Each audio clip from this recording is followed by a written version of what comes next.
With just one glance, she was deeply captivated by the girl in front of her. Baris's heart started racing, and she couldn't even hear her friend's calls. With her friend looking at her in astonishment, she inexplicably walked towards the girl. But she was stopped. Sun Woo thought she was looking for the restroom and enthusiastically pointed her in the right direction. Even so, she couldn't take her eyes off her. After Sun Woo returned to the table, as she was pondering how to strike up a conversation with the girl again, Fu Sun suddenly sat at his table looking flustered. While everyone was puzzled by his actions, an old man greeted him and sternly questioned why he was there. It turned out the old man was Fu Sun's father. Fu Sun was secretly working part-time here to help with household expenses, but unexpectedly ran into his father.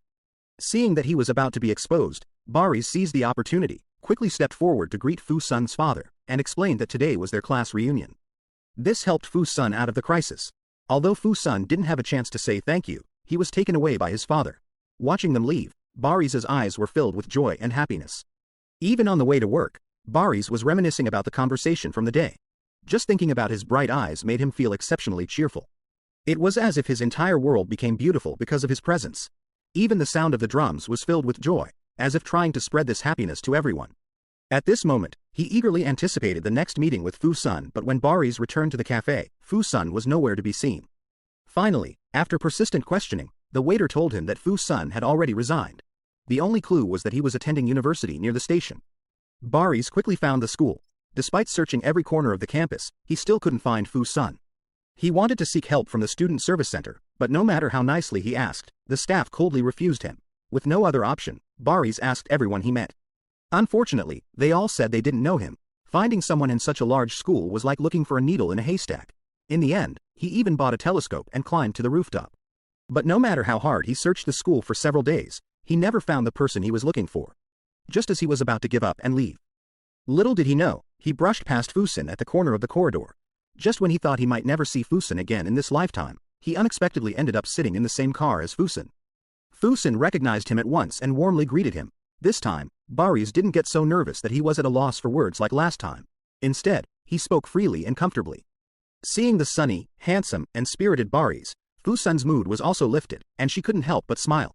Just as they were having a great conversation, an unexpected phone call interrupted them. After answering the call, Fusun immediately looked worried. It turned out that he urgently needed information from a book for his thesis, but no matter what, he couldn't find that book. The pleasant time together was always short. Before long, Fusun got off at his stop. Baris returned home full of joy, snatched the drink-filled glass from his father, took out the good wine he had been saving in the fridge, and excitedly announced that he was in love. Hearing the news of their son's romance, his parents were overjoyed. The next morning, Baris went to the campus again and invited Fusun for coffee. But at that time, Fusun was overwhelmed with his graduation thesis and had no time to talk to him. It wasn't until he took out the book that Fusun had been unable to find that he finally stopped. He thought this book would make Fusun agree smoothly. However, just as Baris was about to speak again, Fusun was called away by a friend. Although he didn't succeed in asking out the goddess in his heart this time, Baris wasn't discouraged. Instead, he was as happy as a child weighing over 200 pounds. Every day after that, Baris would browse Fusun's social media just to see her updates. From her posts, he learned that Fusun was very busy, so he specifically bought her coffee. He thought this would bring them closer, but things didn't go as smoothly as he imagined. Fusun sensed his feelings from his actions and very firmly and sincerely told him that it was impossible between them. Seeing Fusun's very serious expression, Baris wisely got up and left. The reason Fusun showed this attitude was because she lived in a low-income family.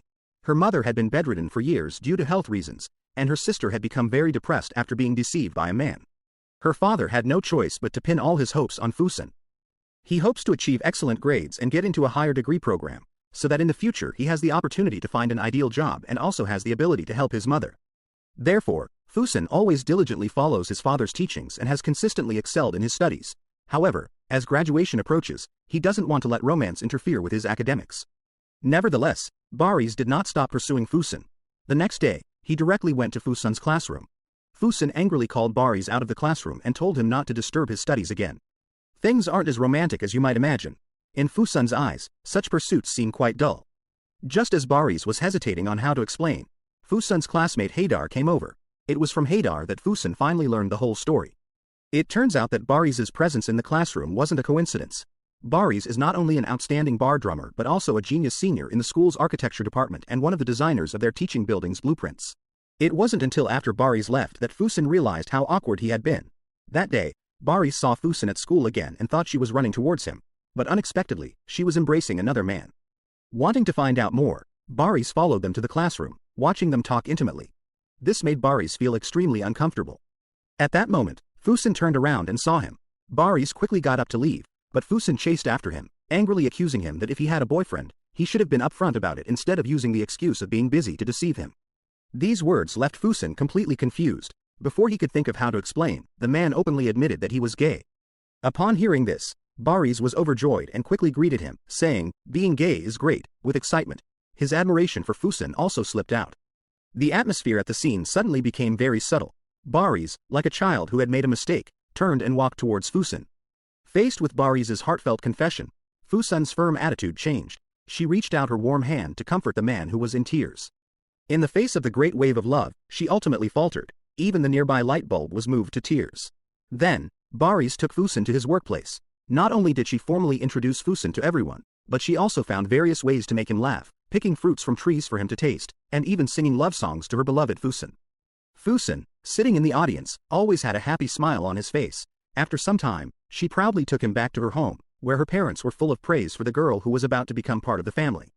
On Füsun's birthday, Barış called all his friends and meticulously planned an extremely romantic birthday dinner for him. Their relationship became increasingly sweet, as if nothing could stand in their way. However, they overlooked the fact that they were still students. Füsun, who had always been a good girl coming home on time, recently started staying out late at night. That day, her angry father vented his frustration on the whole family. Just then, a drunken Füsun returned home, and her father sternly reprimanded her for living a chaotic life outside. Füsun's response left him quite disappointed. Meanwhile, Barış also faced severe criticism from his mentor. Caught up in the joy of love, he had forgotten about the project assigned to him by the school, causing significant delays. The mentor sternly demanded that he complete all tasks within 3 days. At the same time, Füsun had a deadline for a survey that she hadn't submitted. If she failed to complete it on time, she would lose the opportunity to apply for a scholarship. However, with hundreds of data entries to fill out, she was extremely anxious. She tearfully begged Barış for help. With only 3 days left, it seemed impossible to finish. Without the scholarship, she didn't know how to face her father. Knowing there was still time, Barış reassured her not to worry. So, in the following days, they passionately knocked on every door in the neighborhood. Barış's social skills shone once again. The hundreds of surveys quickly dwindled. In the end, they completed the task for the first time in just 2 days. It was during these 2 days of interaction that Füsun realized Barış was someone she could entrust her life to. Just as she excitedly expressed her gratitude to Barış, the tattoo on his hand caught her interest. Then, the two of them went to a tattoo shop together. They planned to get matching couple tattoos. However, when the tattoo needle slipped, Füsun couldn't help but cry out loudly. Barış couldn't bear to see her in pain and wanted to stop, but Füsun insisted on completing it no matter what. Unable to watch Füsun suffer, Barış walked to the door to distract herself, but even on the street, she could still faintly hear the screams from inside. Unable to bear it any longer, she pulled Füsun up and took her out of the tattoo shop. Even the slightest pain Füsun felt was magnified infinitely in her heart. But it was this deep love that almost ruined their relationship. Shortly after, Barış successfully graduated. A friend even smeared a cake on her face. At this moment, the mentor told her not to let love affect her future career. Only then did Füsun realize that she almost caused Barış to not graduate. That night, deeply moved, she and Barış fell in love. They thought life would get better after that. The next day, to ensure Füsun had enough sleep, Barış turned off his phone alarm, not realizing it would make him miss the ferry back to school. If he didn't make it to the interview on time, he wouldn't get the scholarship. This led to their first argument ever. Since the first day of college, Füsun had been striving for a scholarship, coupled with the immense expectations and pressure from his father. He couldn't allow himself any mistakes. But Barış didn't understand his difficult situation at all. This made Füsun say many hurtful things in anger. His words were like a sharp knife stabbing into Barış's heart. From then on, Barış fell into endless pain. Every day, he locked himself in his room, furiously playing instruments to vent his emotions. He didn't even want to answer Füsun's calls. She wasn't angry because of Füsun's words, but blamed herself for turning off the alarm. Why couldn't she make the woman she loved happy? Hearing the chaotic drumming late at night, his mother wanted to check on him but feared upsetting Barış, so she returned to her room to wake her husband to go together. However, the father said not to intervene too much. Whenever he was exhausted, he would go to the bar to drink. One day, he saw a girl being bullied by thugs and unconsciously thought of Füsun. So, he stepped forward and punched the thug to the ground. The thug, unwilling to accept it, immediately called for backup to surround him. Knowing all this, the bar owner didn't want things to escalate, so he generously called a cab for him, hoping he would leave this place of trouble quickly. However, Paris deliberately acted otherwise. He got in the car, but soon after, he stopped it and got into a fight with the thugs. Outnumbered, he was kicked hard in the head. This heavy blow led to Paris experiencing chaotic symptoms, becoming both emotionally agitated and extremely calm. This is a precursor to the outbreak of depression. People with bipolar disorder have their emotions magnified, thoughts run wild, and behavior becomes exaggerated. Most importantly, it cannot be completely cured. After learning about his illness, Paris shut himself in his room all day. Ever since leaving Füsun, he has been in a slump. Noticing something was wrong, his mother suggested bringing Füsun over to solve the problem together. But his father insisted they shouldn't interfere too much. Meanwhile, Füsun was also living in torment. She regretted not considering Paris's feelings and just vented her anger. She had spent all her time learning everything, mastering various skills, but still knew nothing about managing relationships. Seeing all this, her mother couldn't bear to see Füsun so sad, so she encouraged Füsun to follow her heart and boldly do whatever she wanted. To gain Paris's forgiveness, the next morning, Füsun went alone to the tattoo parlor and painfully completed the couple's design they had started. Then, she gathered the courage to find Paris, but as soon as she got in the car, she unexpectedly received the news of her mother's death. Her mother's passing left Füsun heartbroken. At that moment, she wished Paris could be by her side. Her friends couldn't bear to see Füsun in such pain, so they found Paris and told him about Füsun's mother's death. Unable to let Füsun bear all this alone, Paris rushed to her side as soon as he heard the news. In the moment they embraced, they vowed never to part again, no matter what happens in the future. Despite being tormented by bipolar disorder, Paris chose to hide his illness to avoid worrying Füsun, choosing instead to protect her day by day. He would attend Füsun's graduation ceremony with a smile, offering her his best wishes. Then, with a deep and passionate kiss, their relationship deepened further. On this day, Barış took Füsun to their familiar park, placed a white garland on her, and after saying, "I hope to be a part of your life," music suddenly erupted. People surrounded them, singing and dancing, ribbons fluttered above their heads, and colorful pear blossoms filled the air. This made Füsun so happy she didn't know what to do. When the music stopped, a banner slowly unfurled, reading, "Will you marry me?" And so, Barış's carefully planned proposal was a complete success amidst Füsun's tears of joy. However, when Füsun revealed to her father that she was about to get married, he firmly opposed it. He felt it was too soon for his daughter to marry and that her studies should be the priority. This time, Füsun defiantly stood up to her father because she wanted to live for herself. Naturally, her father couldn't stop her, and his final protest was to refuse to attend her wedding. Soon, the wedding took place as scheduled. Amidst the joyful blessings of family and friends, they sincerely exchanged vows. From then on, they truly became each other's closest partner. Later, under the warm sunset of that day, Barış sang a love song he had written especially for Füsun. The melody was smooth, and the lyrics were deeply moving. This moved Füsun to tears. That day, it seemed like happiness was in the air. Even without her father's blessing in person, their married life was incredibly sweet. Every morning, Barış would wake up early, lean on the bedside, and quietly watch his wife wake from her dreams. However, at this time, Barış was unaware that his health was gradually deteriorating. One day, they had a disagreement over a potted plant on the rooftop. Füsun, being the daughter of an agricultural engineer, was confident in her opinion, believing she couldn't be wrong. As soon as she spoke, a deep sadness welled up inside her because she hadn't followed her father's wishes and had chosen to marry Barış instead. The attentive Barış sensitively noticed the distress and helplessness on her face. So, without telling Füsun, he went to her father's house, and as soon as he entered, he went straight to the kitchen to wash the dishes. Even though her father was hostile and even threatened to call the police on him for trespassing, Barış maintained his composure. In the end, his sincerity won over his father-in-law. When Füsun returned home, surprised to see Barış having tea with her father, she immediately understood that her father had forgiven her. They then embraced tightly. Despite Barış's unique charm that could win over everyone, she couldn't save herself. Even though she took her medication daily, her condition unknowingly worsened. At the company's investment meeting, just because a client slightly resisted the price Barış proposed, she suddenly became emotional and even started cursing in front of everyone. In the end, she stormed out angrily. Once she calmed down a bit, she felt extremely regretful and self-reproachful for her actions. Looking at herself in the mirror, she felt so unfamiliar. Planned to go home and rest to calm her emotions, but as soon as she reached the rooftop, she saw the dead bird in the cage, which filled her with guilt and unease. It turned out that Füsun had entrusted her with the bird in the morning, but due to her negligence, the bird died under the scorching sun. All the negative emotions surged at that moment. She began angrily destroying things around her. If she couldn't handle such a small task, how could she take care of her beloved wife? Haydar, seeing how strange he had become, kindly suggested he should go to the hospital for a checkup. Unexpectedly, he was brutally beaten by him. But seeing Haydar lying on the ground with a mouthful of blood, Barış was filled with endless regret. He chased after him, trying to explain himself. To seek forgiveness, He had to confess that he was suffering from bipolar disorder. This left Haydar in disbelief. He thought Füsun should know about it. However, Barış begged her not to tell Füsun, as she didn't want Füsun to worry. But Barış, whose condition was worsening, could no longer return to her former self. The side effects of the medication made her increasingly silent. This led Füsun to mistakenly believe she was having an affair, prompting her to confront her. But Barış chose to remain silent to brush it off. To spare her beloved wife from worry and sadness, Barış decided to stop the medication. Haydar had deep doubts about this. Barış, who cherished Füsun, couldn't bear to see her in any pain, so he found it even harder to tolerate her suffering. That day, Barış decided to take Füsun for a drive. It was supposed to be a romantic gesture, but she uncontrollably kept pressing the gas pedal. The motorcycle shot forward like an arrow, suddenly accelerating, completely ignoring the traffic weaving through the tunnel. Despite Füsun's constant pleas for him to slow down and stop, all he wanted at that moment was to enjoy the speed and thrill until he had no choice but to stop when the road ended. Füsun trembled as he got off the bike, collapsing directly onto the ground. He saw his wife's eyes filled with deep fear.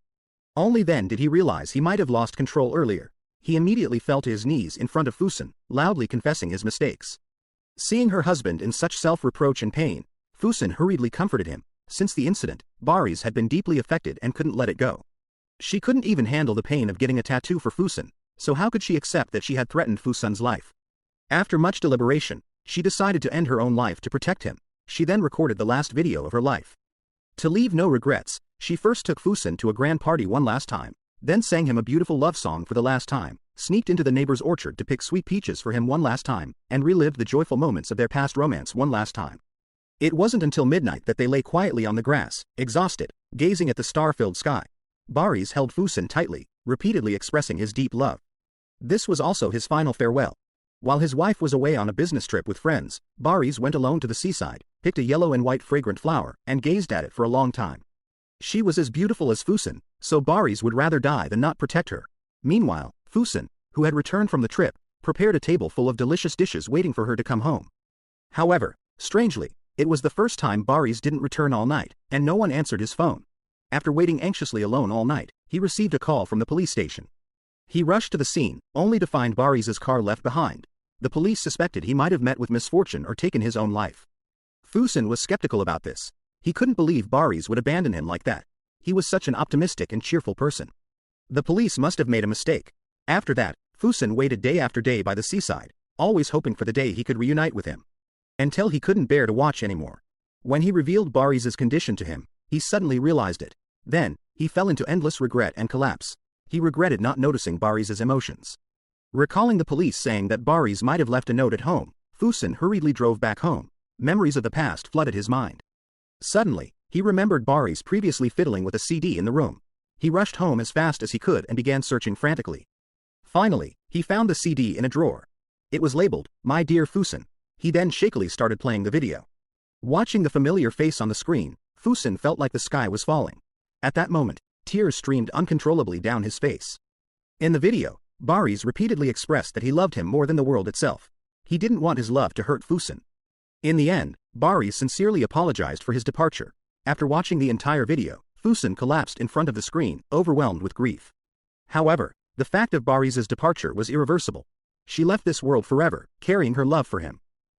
Toxic Honey Time was directed by Ali Bilgin, starring Çağatay Ulusoy and Leyla Lydia Tugutlu, and was released in 2015 as a romance film. It uses a poetic yet stinging love story to tear open the most fragile folds of human nature, with the male lead Barış's fleeting glance at the female lead Füsun. It's like those fleeting moments in our lives that are so beautiful they make your heart tremble, yet so regretful they take your breath away. The love between Barış and Füsun is a pure yet cruel trap. After discovering he had bipolar disorder, he chose the most decisive way to protect her, staging an accidental suicide just to let her live in a fantasy of being loved.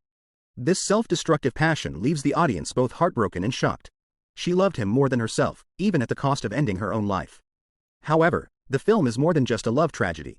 It tears open the facade of societal peace, revealing the harsh reality of the stigmatization of mental illness. Barış's bipolar disorder is a reflection of societal indifference. When she was misunderstood and isolated, Füsun's trust and companionship became the only light. In the end, she chose to protect that light with her death.